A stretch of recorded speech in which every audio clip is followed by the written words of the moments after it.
Assalamualaikum warahmatullahi wabarakatuh.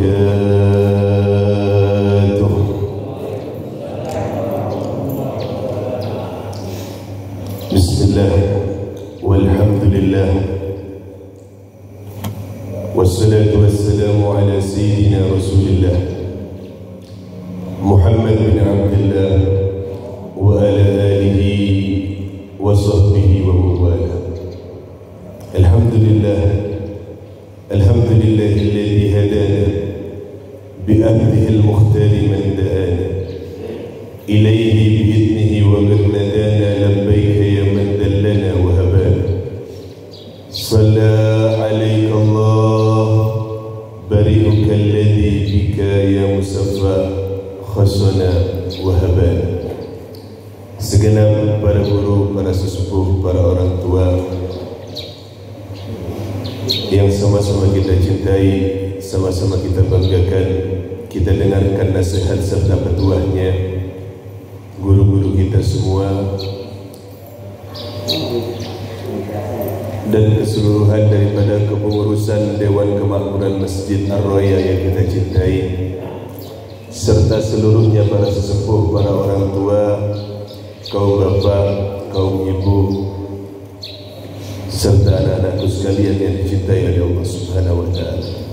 Mudah-mudahan semuanya panjang umur, amin, sehat walafiat, dilancarkan rezekinya, diampuni salah dan dosanya, diberikan oleh Allah Subhanahu wa ta'ala kekuatan istiqamah di jalannya. Mudah-mudahan kita semua tidak keluar dari tempat ini kecuali dosa-dosa kita diampunkan oleh Allah Subhanahu wa ta'ala. Amin ya rabbal alamin. Wa la kulli niyatin salihah wa kama wa salafna salam sirril Fatihah.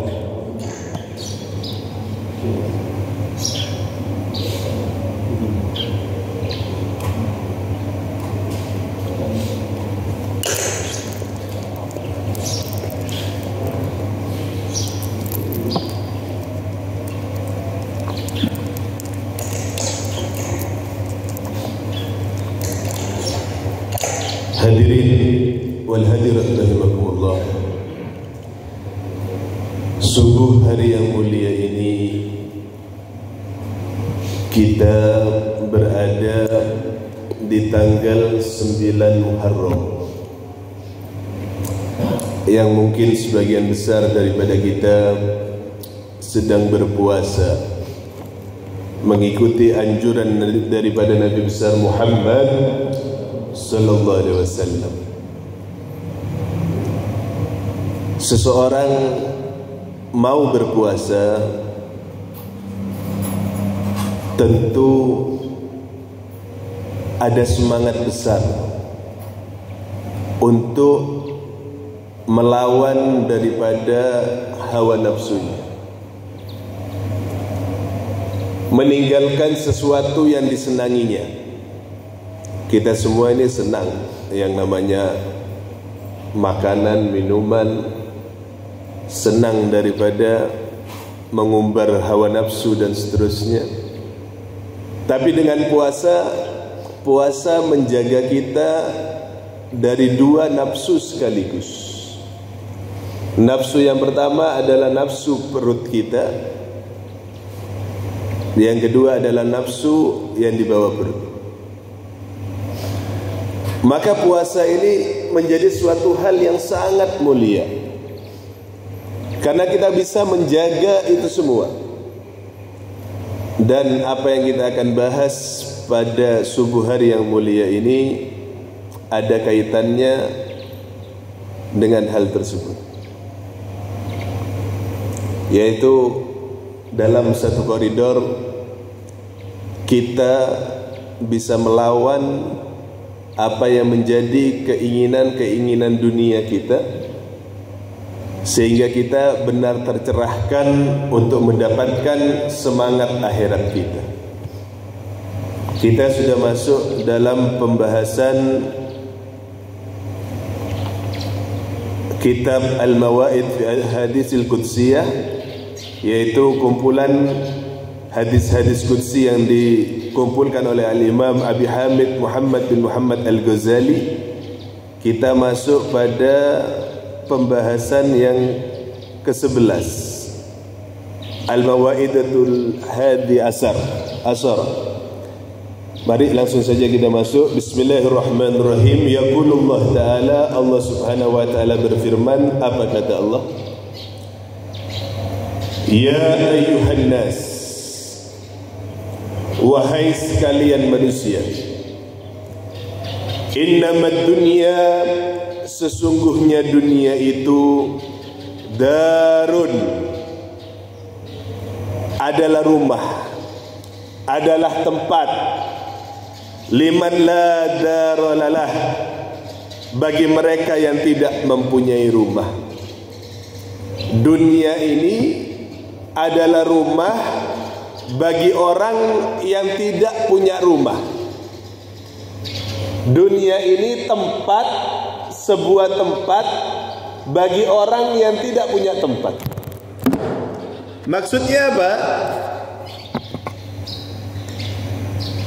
Dunia ini bagi kita seorang muslim yang mengetahui hakikat daripada dunia, dunia ini bukan rumah kita. Rumah ini bukan tempat tinggal kita. Dunia ini hanya tempat kita meninggal, bukan tempat kita tinggal. Dunia ini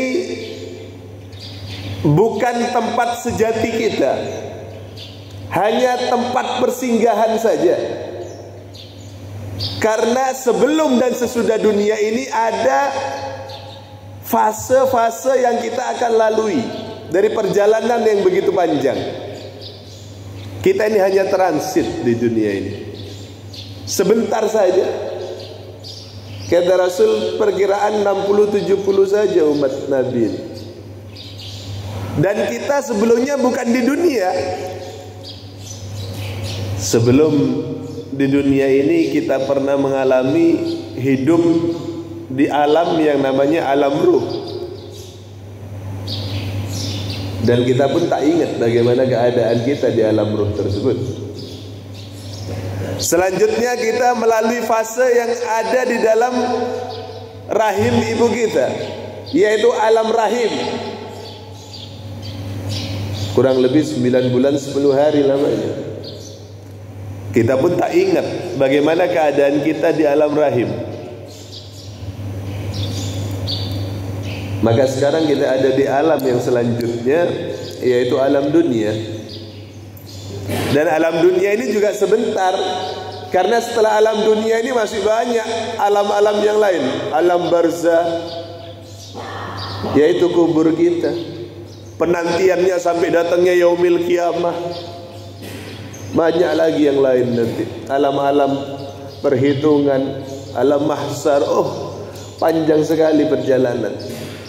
Maka kata Allah subhanahu wa ta'ala, tadi dijelaskan oleh Allah, yang disampaikan oleh Maulana Nabi Muhammad sallallahu alaihi wasallam, bahwasannya innamad dunya, sesungguhnya dunia itu darun, sebuah rumah, sebuah tempat, liman la daralalah, bagi orang yang tidak punya rumah. Artinya orang yang menganggap dunia ini rumahnya, sungguh dia bakal kecewa, karena rumah yang dia anggap rumah ini akan segera dia tinggalkan, saudara. Wa malun, dan harta,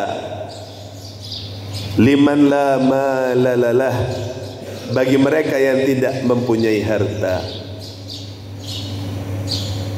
Dunia ini harta, sebuah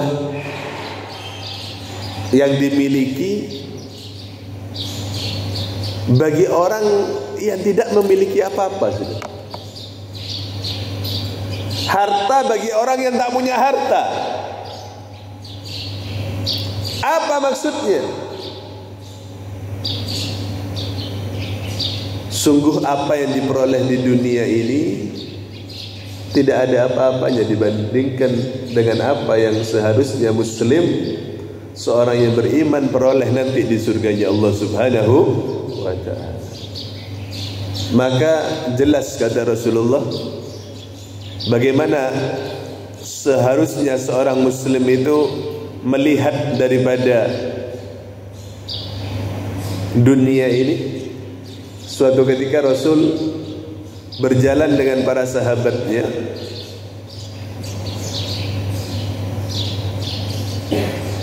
ke satu tempat dan melihat ada satu bangkai. Lalu Rasul berkata,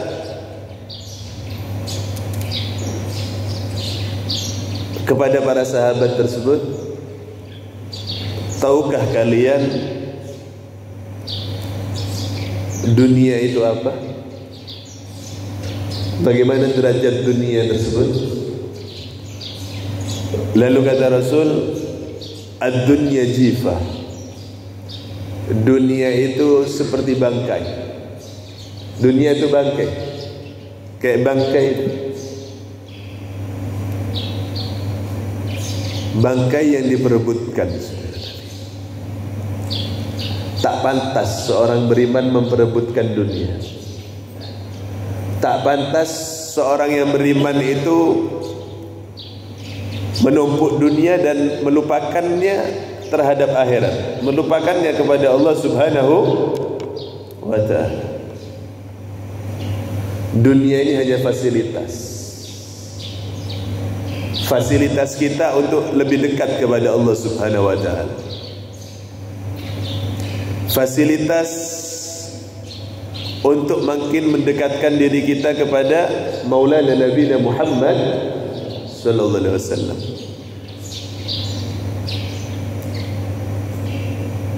Gunakan potensi dunia kita untuk lebih dekat kepada Allah. Boleh kau cari dunia sebanyak mungkin, tapi ketika sudah dunia itu ada di tanganmu, jangan sampai dunia itu masuk ke dalam hatimu. Gunakan dunia itu sebagai fasilitasmu mendekat kepada Allah Subhanahu wa ta'ala. Dengan dunia tersebut kau harus lebih dekat kepada Allah. Dunia ini tempat menanam, dan kita akan menuai hasil tanaman kita, memanen hasil tanaman kita nanti di akhirat. Bila yang kita tanam adalah kebaikan, maka di akhirat nanti kita akan panen kebaikan. Tapi apabila yang kita tanam adalah keburukan, maka yang kita tanam nanti adalah keburukan. Maka banyak-banyak menanam sekarang.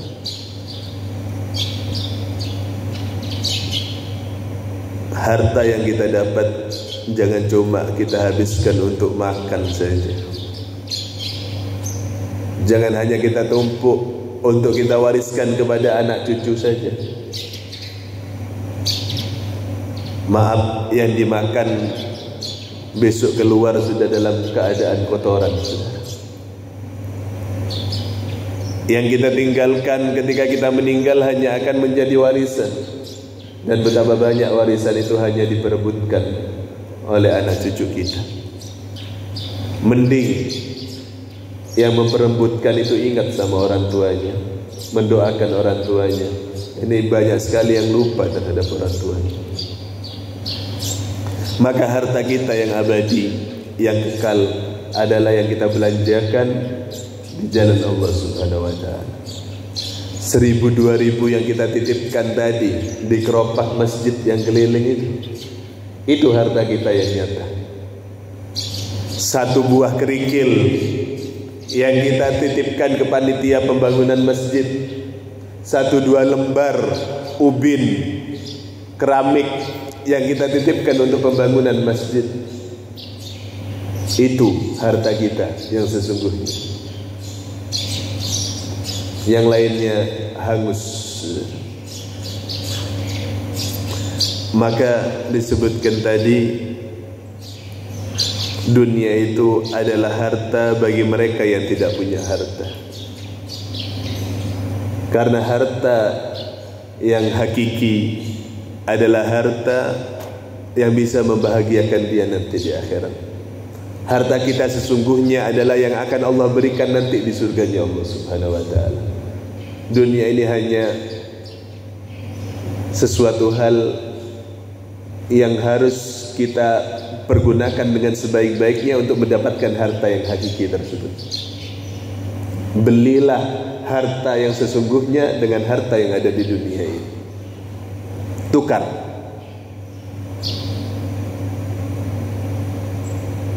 Disebutkan oleh guru kami Abu Yazid Muhammad bin Ali al-Maliki Mekah, ad-dunya mahimizah wal jannah mahibalas.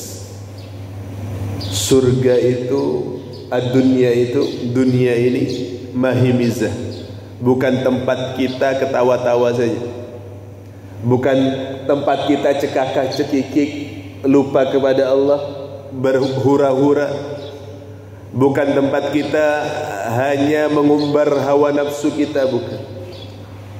Wal jannah, dan surga itu mahibalas, enggak gratis, harus kita beli surga itu. Dengan apa kita membeli surga? Dengan ibadah kita, dengan kesolehan kita, dengan amal-amal kita, dengan sedekah kita beli surga tersebut.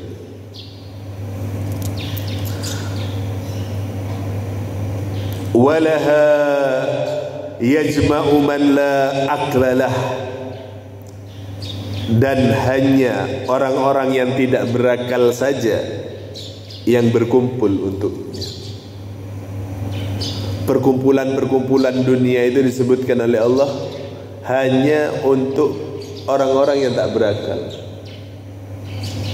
Sudah tahu dunia itu bangkai, sudah tahu dunia itu tak berharga di sisi Allah, tapi tetap berkumpul untuk urusan dunia. Lalu bagaimana ketika kita mencari nafkah? Nafkah itu juga ibadah. Tapi jangan lupakan Allah ketika kita sedang mencari nafkah. Niatkan ketika kita mencari nafkah itu untuk daripada memenuhi kebutuhan anak istri kita agar kuat ibadah. Niatkan agar sehat walafiat, bisa sholat 5 waktu. Niatkan ketika kita cari nafkah itu untuk daripada kita bisa banyak beramal ketika ada pembangunan masjid, untuk kita bisa berhaji dan berumroh. Niatkan untuk bisa menyenangkan kedua orang tua kita, saudara-saudara kita, anak istri kita. Jadi harta itu akan menjadi suatu keberkahan yang besar. Tapi apabila berkumpul yang dipikirkan bagaimana hanya meningkatkan profit, meningkatkan keuntungan, meningkatkan laba, memperbesar daripada usahanya, tapi tidak ada korelasi terhadap akhirat. Tidak ada dalam perkumpulan tersebut yang dipikirkan, oh nanti kalau kita berhasil 10%-nya untuk kemaslahatan Islam misalkan. Tidak ada pikiran semacam itu. Maka itu kumpulan-kumpulan yang sia-sia. Tidak ada sama sekali dalam pencarian itu adalah untuk Allah Subhanahu wa ta'ala. Maka rugi yang berkumpul dengan hal semacam itu. Wa biha yafrahu man la fahmalah, maka hanya orang yang tidak mengerti yang bersukacita dengannya. Orang yang senang terhadap dunia ini adalah orang yang tidak faham hakikat dunia. Orang yang bergembira dengan dunia ini, maka dia orang yang tidak mengerti hakikat dunia. Maka jelas sekali bagaimana Maulana Nabi Muhammad SAW ketika beliau diperintahkan oleh Allah, dipanggil oleh Allah untuk melaksanakan Isra wal Mi'raj. Ada satu kejadian di mana Nabi Muhammad SAW diperlihatkan pemandangan yang aneh. Pemandangan apa? Orang-orang memperebutkan wanita tua yang bersolek, nenek-nenek yang dandang menor gitulah kurang lebih, diperebutkan oleh para lelaki, bahkan anak-anak muda yang memperebutkan. Maka sangat terheran-heran Rasulullah, apa ini wahai malaikat Jibril? Kata Rasul. Lalu malaikat Jibril memberitahu Maulana Nabi Muhammad sallallahu alaihi wasallam, wahai Muhammad, katanya, ini perumpamaan dunia yang diperebutkan itu, nenek-nenek yang diperebutkan itu, wanita tua yang diperebutkan tersebut adalah dunia. Dunia itu sudah tua, cuma dia memoles dirinya, menutup kerutan-kerutan yang ada di dalam wajahnya, badannya, dengan penampilan-penampilan yang luar biasa, sehingga orang terkecoh. Jadi orang yang berebut dunia ini seakan-akan dia berebut nenek-nenek yang bersolek tadi. Allahu Akbar.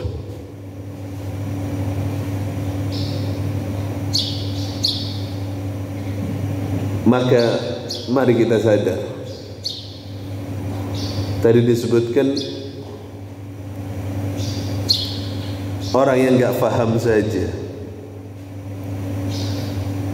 yang bersukaria dengannya. Yang senang dunia itu orang gak paham. Sekali lagi, dunia ini hanya fasilitas saja yang kita harus gunakan sebisa mungkin untuk mendekatkan diri kita kepada Allah Subhanahu wa ta'ala.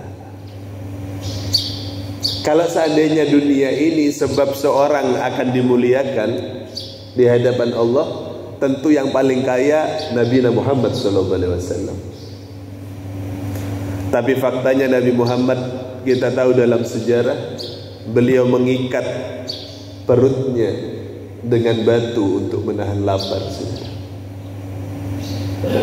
Kalau seandainya dunia ini menjadi sebab orang mulia di sisi Allah Subhanahu wa ta'ala, mungkin wanita yang paling bagus pakaiannya adalah Sayyidah Fatimah Az-Zahra, pemimpin wanita di surga kelak. Tapi nyatanya Sayyidah Fatimah memakai pakaian-pakaian yang banyak tambalannya. Hingga pernah suatu ketika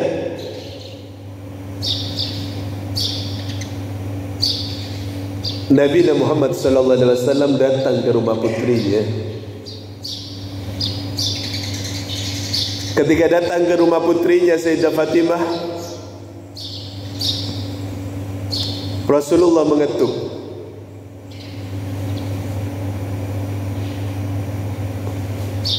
Pintunya,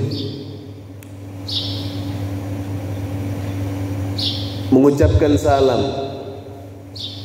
tapi belum terdengar jawaban dari dalam. 2 kali bersalam, belum juga terdengar. Akhirnya ketiga kali baru terdengar ririh, pelan.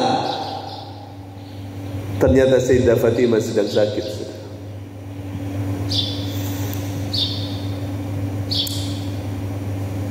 Begitu dibuka, hampir dibuka, kata Sayyidah Fatimah, dia tahu bahwasannya di luar adalah ayahnya. Wahai ayahku, sungguh aku ingin membuka daripada pintu itu, cuma Fatimah putrimu ini sedang tidak memakai pakaian yang lengkap. Diriwayatkan kenapa Sayyidah Fatimah tidak bisa memakai pakaian lengkap ketika itu. Karena kain yang ada di rumahnya sangat terbatas, dan pakaian daripada Sayyidina Ali suaminya ketika itu juga sangat terbatas, sehingga gantian sudah. Apa yang dipakai untuk menutupi badan mereka ketika keluar rumah itu berganti. Ketika Sayyidina Ali keluar, dipakailah sebagian pakaian tersebut, sehingga Sayyidah Fatimah tidak bisa memakai pakaian yang lengkap. Sehingga Rasulullah membuka ridahnya, membuka surbannya semacam ini, dan diberikan kepada Sayyidah Fatimah Az-Zahra. Baru Sayyidah Fatimah membukakan pintu tersebut. Lihat bagaimana kesederhanaan keluarga Nabi besar Muhammad sallallahu alaihi wasallam.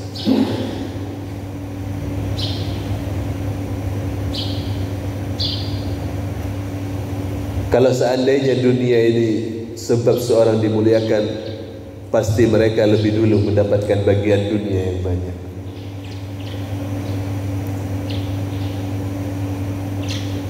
Buktinya mereka diberi keterbatasan oleh Allah Subhanahu wa taala agar menjadi contoh bagi kita.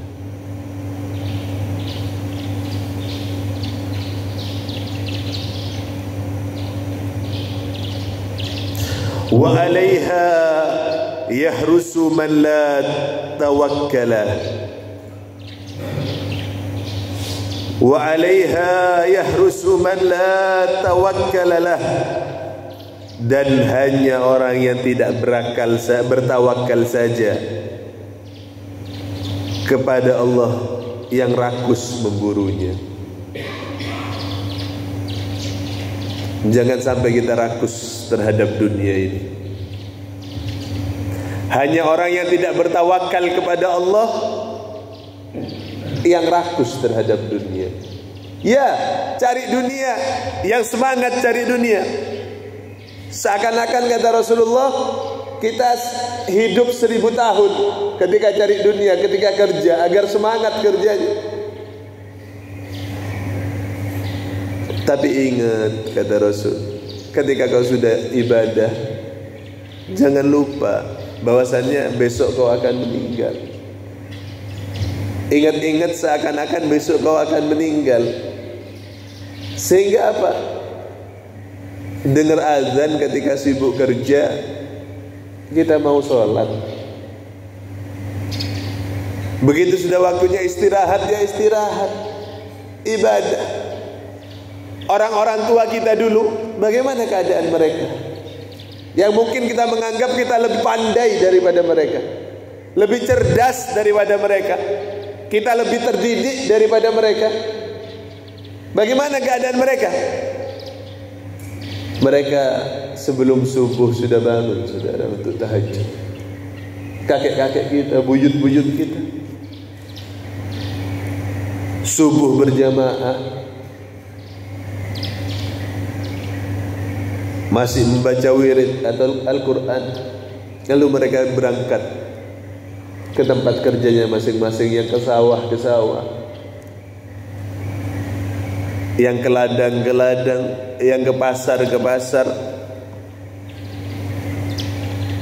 Kadang di tempat kerjanya mereka sholat duha dulu.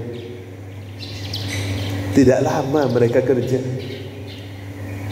Dengar azan duhur, mereka memberhentikan daripada pekerjaannya. Mereka istirahat. Sebagian besar mereka pulang. Mungkin sore dia lihat lagi tokonya. Sebelum maghrib mereka sudah tutup.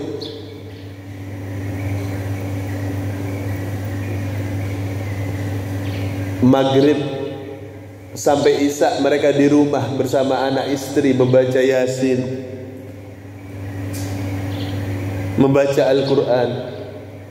Di setiap rumah dulu kita dengar pembacaan Al-Quran, saudara. Begitu kita jalan kemana, di setiap gang, di setiap musola, kita dengarkan anak-anak mengaji, orang-orang mengaji di rumahnya. Keberkahan luar biasa. Lihat, walaupun kehidupan mereka sederhana, dunia mereka tidak rakus dengan dunia. Allah kasih anak-anaknya bisa menjadi sukses. Tanah mereka luas-luas, rumah mereka besar-besar. Walaupun mungkin rumahnya sederhana, tapi tanahnya banyak. Kita yang kerja 24 jam, kita yang rakus terhadap dunia, yang menghabiskan waktu kita terhadap dunia, apa yang sudah kita punya sudah? Dibandingkan dengan harta-harta mereka, sebagian besar mungkin kita tidak ada apa-apanya sudah. Kita untuk membeli tanah sepetak saja susah. Apa yang salah dengan kita? Keberkahan hilang sudah. Maka mari kembali kepada Allah Subhanahu wa taala dan lihat daripada hal-hal tersebut. Jangan sampai kita tertipu daya dengan apa yang ada di dunia ini. Wa yatlubu sahawatiha man la ma'rifatalah. Hanya orang yang tidak mengenalnya saja yang menuntut kesenangan dunia. Udah tahu dunia itu menipu, dia menuntut terus urusan dunia. Dia tinggalkan agamanya untuk urusan dunia. Dia tinggalkan ibadahnya untuk urusan dunia. Dia tinggalkan malunya untuk urusan dunia. Hanya karena harta prinsipnya goyah. Hanya karena duit apapun jadi halal baginya. Hanya karena dunia orang tua dia tinggalkan. Prinsip-prinsip agama dia tinggalkan. Yang penting hidupnya glamor. Yang penting hidupnya senang. Yang penting hidupnya berkecukupan. Apapun diterabas sudah, apapun dilawan. Ini orang yang tidak tahu hakikat dunia sudah.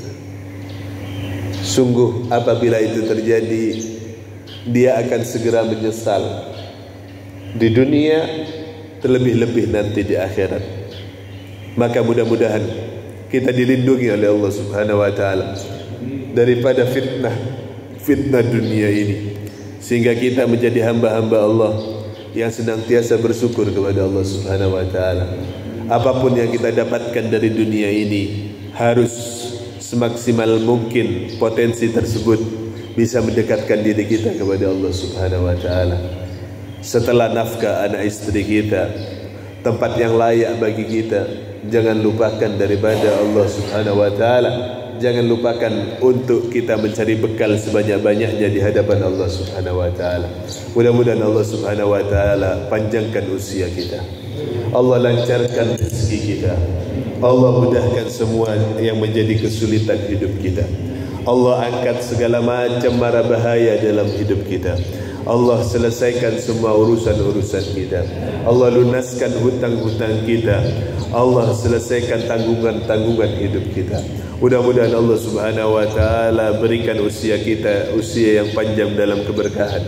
Allah Subhanahu wa taala berikan anak-anak kita jadi anak yang saleh dan salihah. Anak-anak yang senantiasa menjadi qurratul ayun, penggembira mata hati kedua orang tuanya. Hatinya dibersihkan dengan Al-Quran, pikirannya disucikan dengan Al-Quran, jalannya sesuai dengan Al-Quran. Mudah-mudahan kita dan mereka semua tidak meninggal kecuali dalam keadaan husnul khatimah. Tidak kita berpulang kepada Allah kecuali dalam keadaan husnul khatimah. Tidak kita kembali kepada Allah kecuali dalam keadaan husnul khatimah. Setelah usia yang panjang dalam ketaatan dan penuh daripada bekal yang banyak untuk menghadapi akhirat kita, bekal kebaikan, bekal yang menyelamatkan kita di hadapan Allah Subhanahu wa taala. Mudah-mudahan Allah Subhanahu wa taala panggil kita dengan panggilan yang indah, panggilan yang menenteramkan hati dan menenteramkan jiwa. Irji'i ila rabbiki radiyatan mardiyah fadkhuli fi ibadi wadkhuli jannati. Ala hadhihi niyyah wa la kulli niyatin salihah wa kama nawasalafna sallallahu bisirril Fatihah.